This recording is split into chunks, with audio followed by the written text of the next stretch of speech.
its mega projects in Warri Metropolis.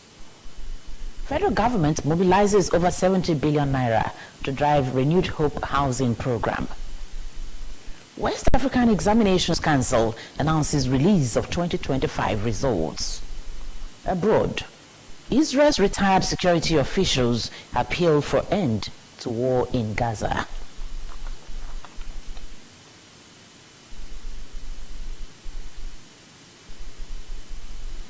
Good evening. Thank you for joining us on Delta Television News tonight. My name is Onome Iyarowe. A wave of jubilation swept through Warri and Efrun at the weekend as Governor Sheriff Oboriwori inspected the Enere multi-billion flyover and storm drainage projects. Residents came out in their numbers to catch a glimpse of the governor and thanked him for his giant strides in Warri Metropolis. Ejime Udweme reports.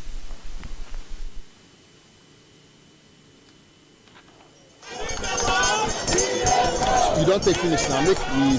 The construction of the flyover bridge from Enere Junction, follow to Marine Gate, has 900 meters road, 2.1 kilometers drains, 10-span flyover bridge of 225 meters long with average width of 16 meters. It has a service road width of 7.3 and 2-lane carriageway. So far, 70% of the job has been done by the contracting firm. Inspecting the multi-billion naira popular Enere Junction, Udu flyovers, and Warri storm drainage projects, Governor Oboriwori said the projects were part of his administration's commitment to transformation of the state's infrastructure and improve the lives of its citizens. The governor, who was greeted with cheers from residents of the area, including traders and motorists, acknowledging his giant developmental strides, noted that the people were happy with the efforts being made by his administration. Highlighting the importance of the Enere Junction and Udu flyovers, Governor Oboriwori said they were critical infrastructure projects aimed at easing traffic congestion and improving access to key areas of the state. He assured motorists who have been experiencing pains in navigating through the Enere Junction to Marine Quarters as the only access route connecting Udu to the main market that their pains will soon be a thing of the past when the flyovers are completed. The governor, who expressed satisfaction with the progress of work, noted that he was happy seeing the excitement on the faces of people who trooped out to welcome him. He commended the German construction giant Julius Berger Nigeria Limited, contractor handling the Enere Junction and Udu flyovers, for the quality of work being done on the projects. They are happy. See that they are happy because they know that they are doing the right thing and they are happy. And with the quality of work, the finish is the ramp. Now they finish with the ramp, the filling, then the media. They will do that. Then they do the final asphalt. I think we are very happy with this work. And people there are very happy. I see that they are celebrating. He also inspected the ongoing Phase 3 Airport Road, Uborikoko, Uboroke, and Environs Flood Control Measures Project in Warri South Local Government Area under the Warri Uwe and Environ Development Agency. Ejime Udume reporting. Sheriff Oboriwori has also inspected the ongoing reconstruction and restructuring of the 20,000 capacity Warri Township Stadium. Areas visited during the inspection were the main bowl, the swimming pool, and other sections of the project. Ejime Udweme completes the report. Areas visited during the inspection were the main bowl, the swimming pool, and other sections of the project. Speaking during the inspection, Governor Oboriwori said the stadium on completion will be one of the best in the country and charged the contracting firm to redouble efforts to meet completion deadline.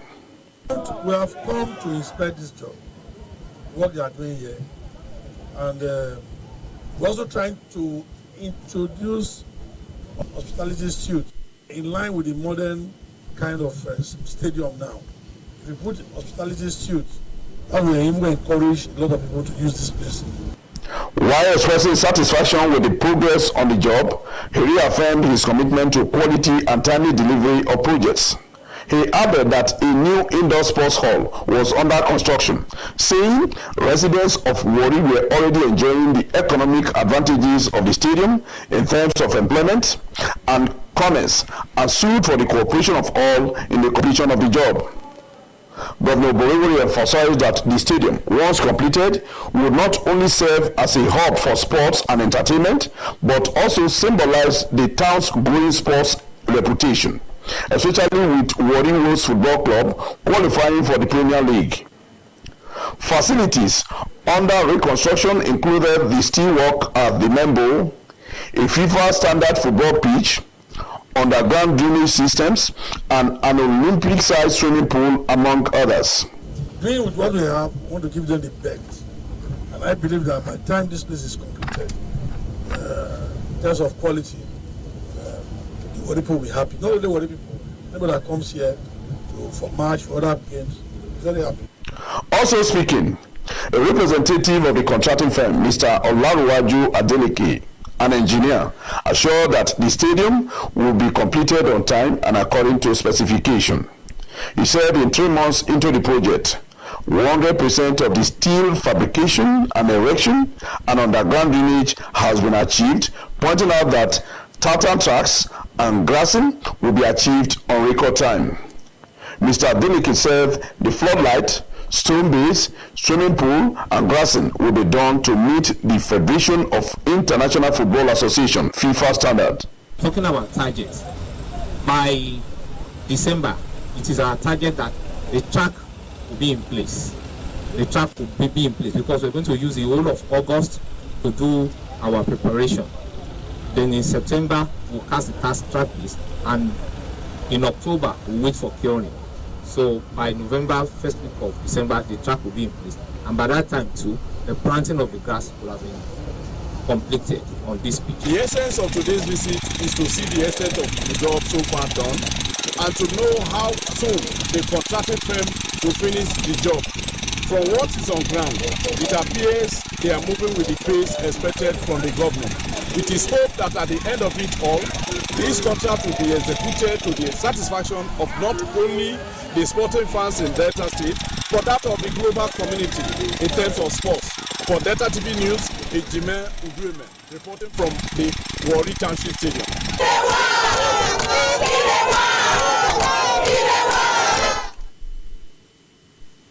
The multi-billion naira Udu Harbour Market in Udu local government area being executed by the state government has reached an advanced stage. The ongoing gigantic market has 604 lock-up shops and 126 open shops, along with a modern abattoir and other facilities. Ejime Udweme reports. The ongoing gigantic market has 604 lock-up shops and 126 open shops, along with a modern abattoir and other facilities. Speaking during the inspection, Governor Borewori debunked any rumor of marginalization and neglect of Udu local government area in terms of projects, saying that a lot of jobs have been completed while others were at different stages of completion. The governor said every part of the state will get more dividends of democracy and advise those involved in preying of calumny to base their allegations on facts rather than fiction.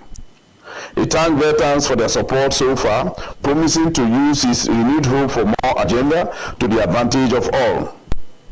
To the contracting firm, Governor Borewori charged them to redouble efforts to meet the completion date, affirming that he was happy and impressed with the pace and quality of job. I've been elected to serve the people, and it's compulsory I must do for them. There's nowhere in the 25 local government that we have not done things in just 2 years. This is the third time I've visited this Harbour Market, Udu Harbour Market. It's one of the biggest in Delta State. The representative of the contracting firm and supervising Ministry of Housing assured the governor that no effort will be spared in finishing the project in line with contractual agreement. Some indigenes of the town, including youths and women, were full of praise for the governor, assuring him of their support beyond 2027.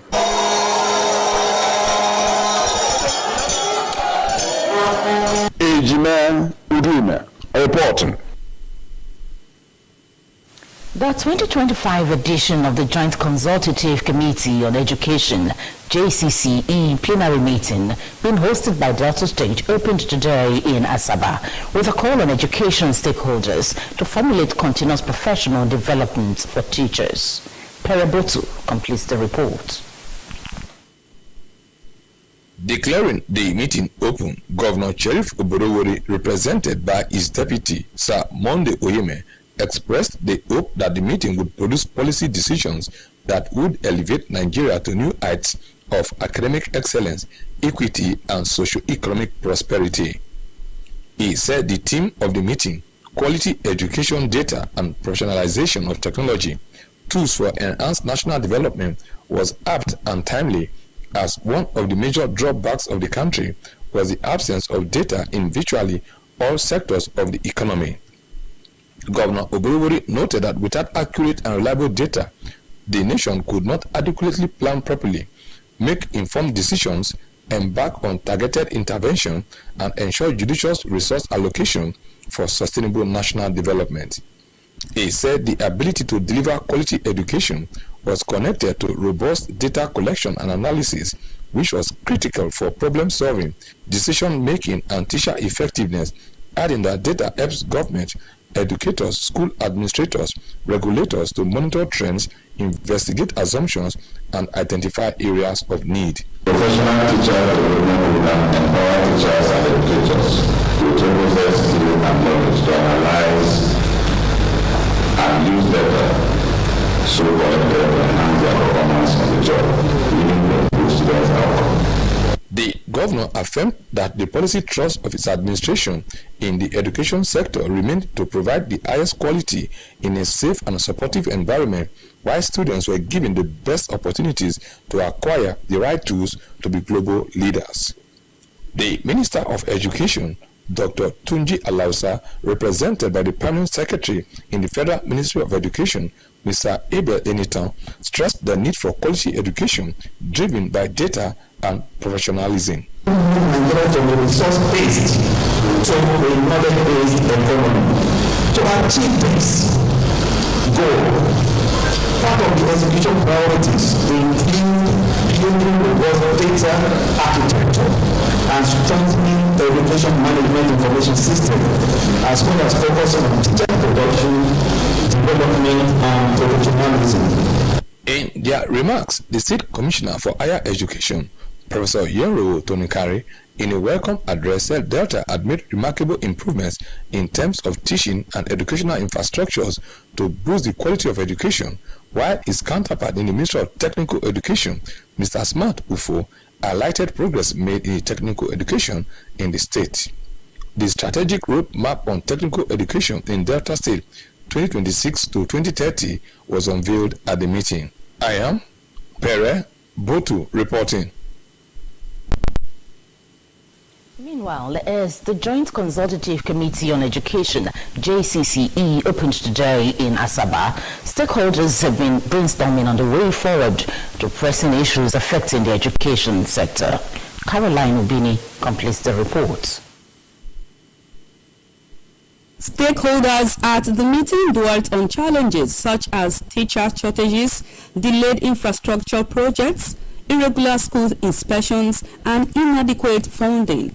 They made recommendations for improved budgetary allocations and the implementation of a monitoring and evaluation framework to track progress, among other suggestions. The plenary is to collate reports, discuss the reports, and come up with recommendations that will assist in the formulation of policies that will guide quality education in the country.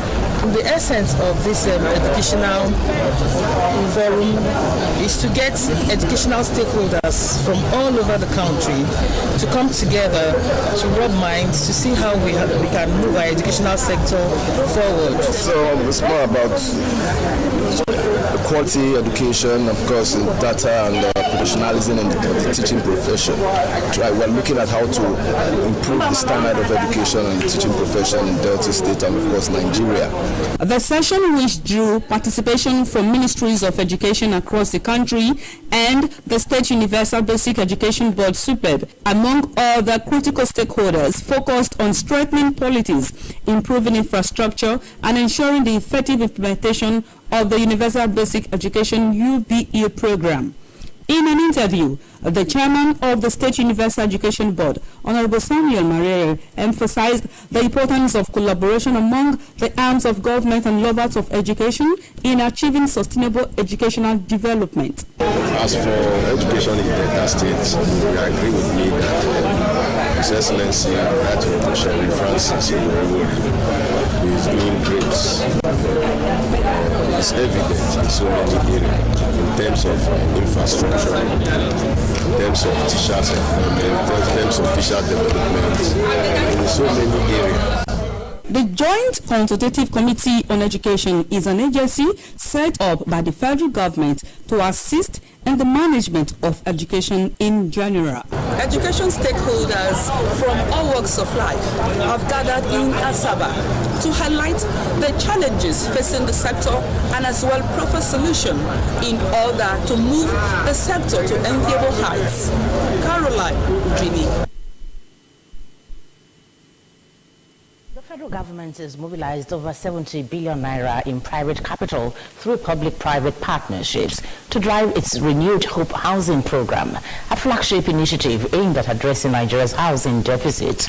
The disclosure came as the Minister of Housing and Urban Development, Honorable Ahmed Dangiwa, officially opened the 19th edition of the Africa International Housing Show, unveiling a bold new state-by-state home ownership and housing development campaign as part of federal government's renewed drive to close Nigeria's housing gap. He outlined the federal government's three-tier Renewed Hope housing program, comprising Renewed Hope Cities, Renewed Hope Estates, and Renewed Hope Social Housing Estates, describing it as the blueprint for affordable housing delivery across Nigeria. Honorable Dangiwa also drew attention to the Federal Mortgage Bank of Nigeria's growing suite of housing support products, including the Rent-to-Own scheme and rental assistance products, both targeted at reducing the housing burden for urban workers and young families. He added that the upcoming Murphy Real Estate Investment Fund would further boost access to long-term affordable mortgage financing.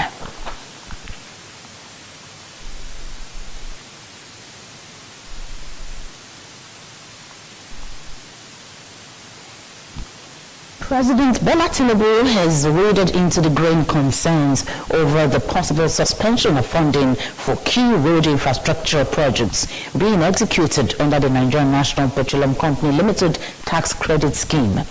Speaking during a high-level engagement held in Abuja with the affected contractors, the Minister of Works, Honorable David Umahi, relayed Mr. President's message, reaffirming the administration's unwavering commitment to infrastructure development. In a decisive move to avert disruptions and allay stakeholders' fears, the President has issued firm directives to ensure continuity of the scheme and timely release of payments to contractors. His intervention.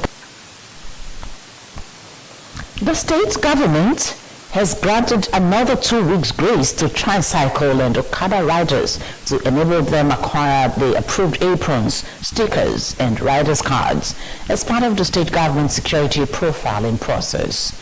A statement by the Director of Public Communication and Functioning Permanent Secretary in the Ministry of Information, Mr. Harold Oji, said all commercial motorcycle and tricycle riders were required to purchase the rider's card, apron, emblem, and stickers at a government-subsidized rate at 7,500 naira from the Commercial Motorcycle and Tricycle Operators Association COMTWA office across the state.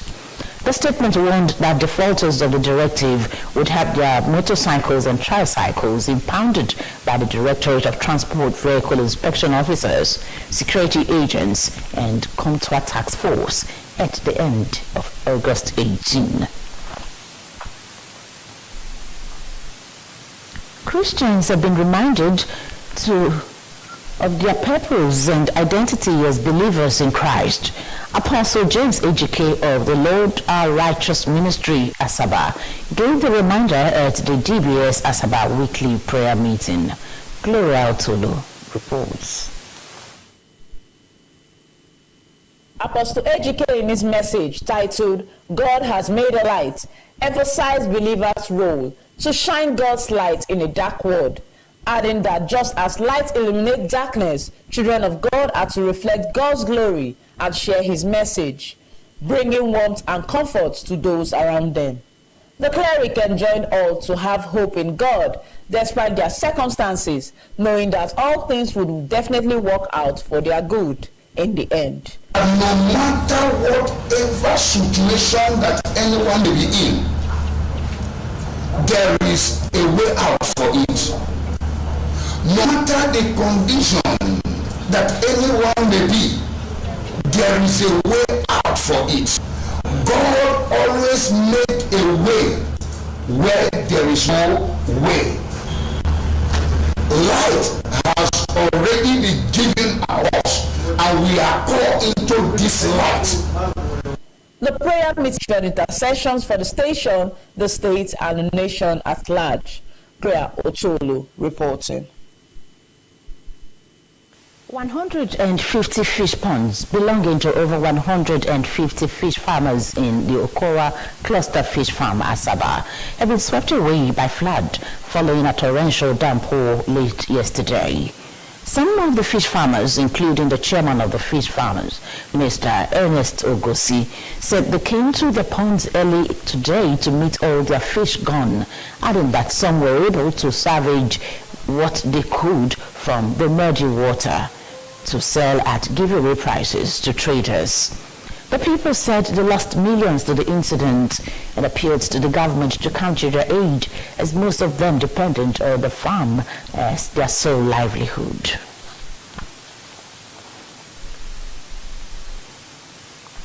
A group of angry retired military personnel, including both men and women, today barricaded the main gate of the Federal Ministry of Finance in Abuja to protest the non-payment of their statutory entitlements.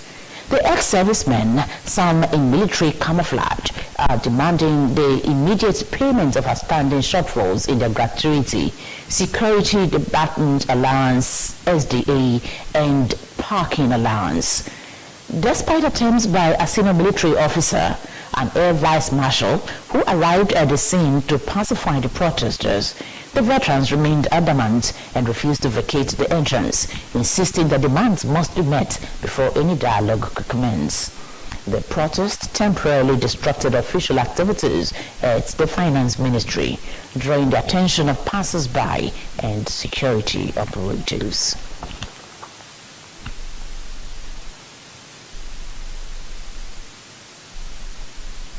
You're watching the Delta Television main news.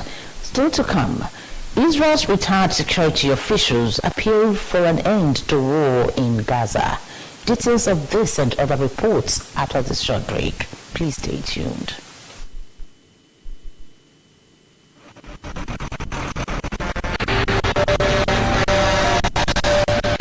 If time we carry fuel from the ground goes, wetin you go do?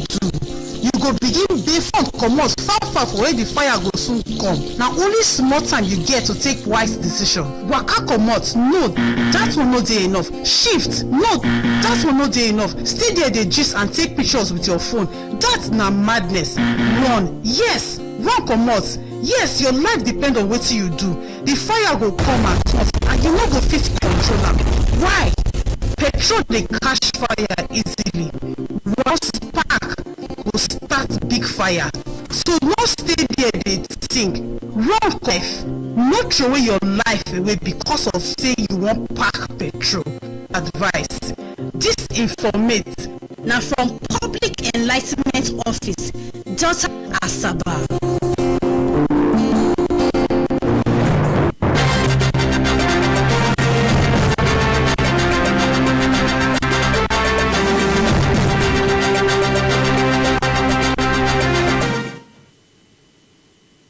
To have you back to Delta Television Main News. The global scene is next as we join our world news desk. A group of some 600 retired Israeli security officials, including former heads of intelligence agencies, have written to U.S. President Donald Trump to pressure Israel to immediately end the war in Gaza. The officials said it was their professional judgment that Hamas no longer poses a strategic threat to Israel. Their appeal comes amid reports that Israeli Prime Minister Benjamin Netanyahu was pushing to expand military operations in Gaza as indirect ceasefire talks with Hamas have stalled. Israel launched a devastating war in Gaza following Hamas attack in southern Israel on October 7, 2023, in which about 1,200 people were killed and 251 taken into Gaza as hostages. More than 60,000 people have been killed as a result of Israel's military campaign in Gaza since then. The territory is also experiencing heavy restrictions imposed by Israel on what is allowed into Gaza. History says 180 people, including 93 children, have died from malnutrition since the start of the war.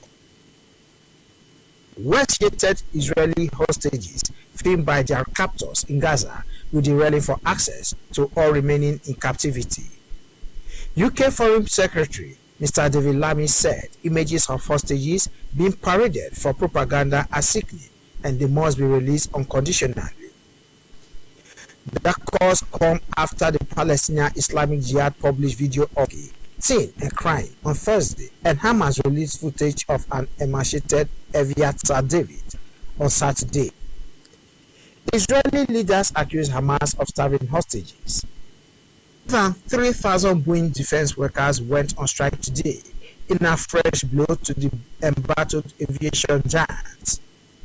It comes at operation in Missouri and Illinois, who built F-15 fighter military aircraft, voted against the firm's latest offer over pay, workship pensions.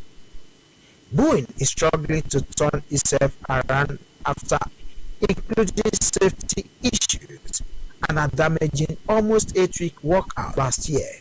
The walkout is being led by a local branch of the International Association of Machinists and Aerospace Workers, IAA. Let's now join our business news desk for happenings in the business sector.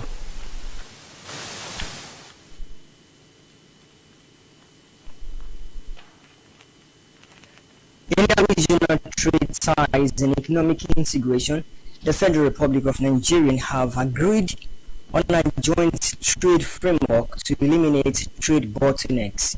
The framework is economic development and creates new opportunities across both countries. The agreement was reached at a high-level meeting held at the Ministry of Finance, Cotonou, Benin Republic, on Saturday. The section brought together senior government officials, customs chiefs, and trade experts from both countries to chart a collaborative path toward efficient cross-border trade. At the event, Nigeria's Minister of Industry, Trade and Investment, Mrs. Jumoke Oduwole, described the bilateral framework as a bold step forward in West Africa's regional economic strategy.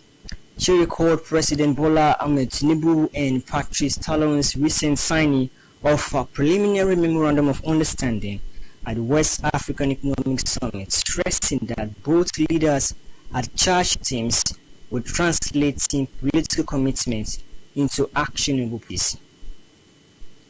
In another development, the Dangote Group has named Mr. Dell, former CEO of Oman's DUQM refinery, chief executive of its petroleum and petrochemicals division, to address operational challenges and drive its next growth phase. We officially assumed his role in July 2025, taking charge of Dangote's and petrochemicals business, which launched the world's largest single trade last year. Aliko Dangote, founder of the conglomerate Pineham and CEO of the overall group. Watching the Delta Television main news. Coming up next is sports news, and to take us through the ever-busy world of sports is Henry Usiayo. Please stay tuned.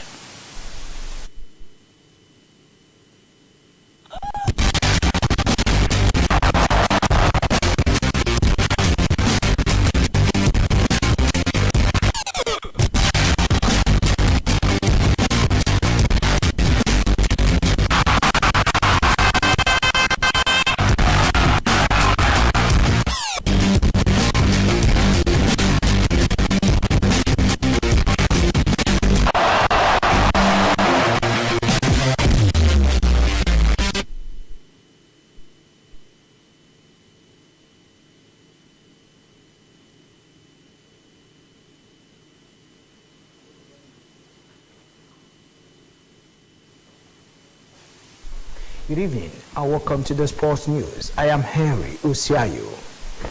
President Bola Tinubu has conferred national honors on members of Nigeria women's basketball team, the Tigress, following their historic triumph at the 2025 FIBA Women's AfroBasket Championship. In addition to the prestigious honors, President Tinubu announced a cash reward of $100,000 for each player on the championship winning team. Members of the technical crew will also receive $50,000 each in recognition of their role in the team's success.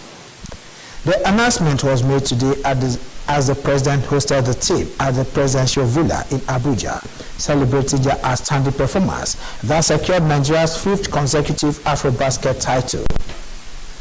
President Tinubu, represented by the Vice President, Senator Kashim Shettima, praised the team's resilience, discipline, and representation of Nigeria on the continental stage, describing them as role models for the nation's youth and a symbol of national pride.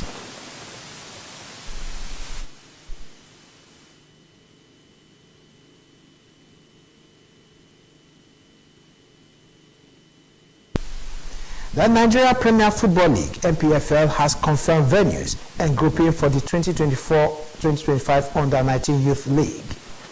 The competition will be played across 3 centers of Ikene, Umuahia, and Kano.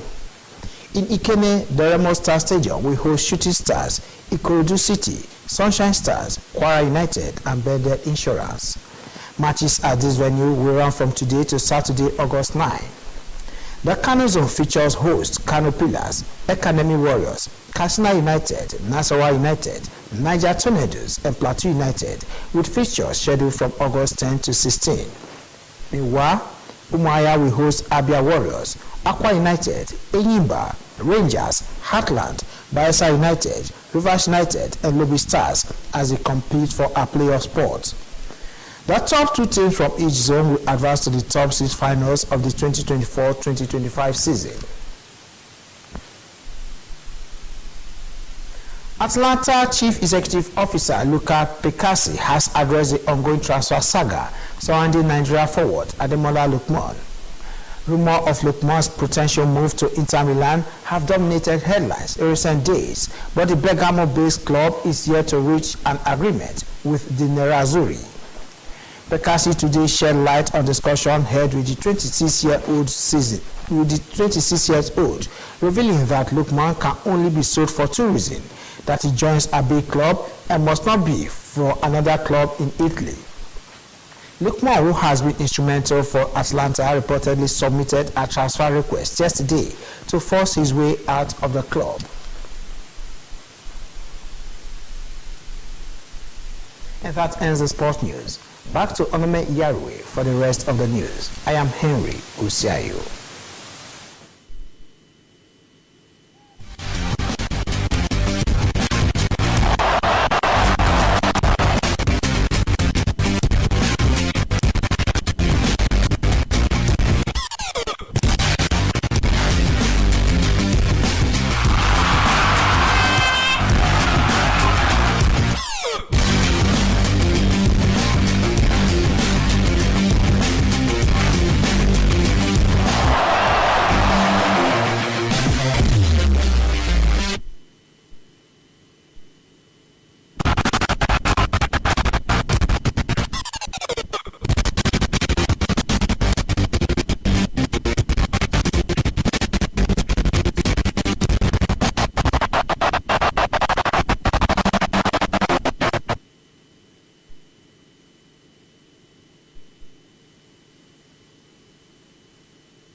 Welcome back to the news.